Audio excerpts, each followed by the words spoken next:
এবার পাউরুটিগুলোকে আমি একটা এরকম গ্লাস নিয়েছি, গ্লাসের সাহায্যে গোল করে কেটে নেব।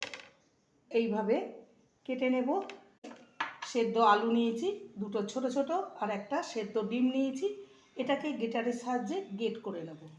স্বাদ অনুযায়ী লবণ, পেঁয়াজে অর্ধেকটা দিয়েছি, কাঁচা লঙ্কাকে কুচি করে নিয়েছি, আর গ্রেট করা আদা রসুন, সামান্য গোলমরিচ গুঁড়ো দেব, চাট মশলা, আর দেব ভাজা জিরে গুঁড়ো। আলতো হাতে মেখে নিতে হবে। সামান্য সস দিয়ে দেব।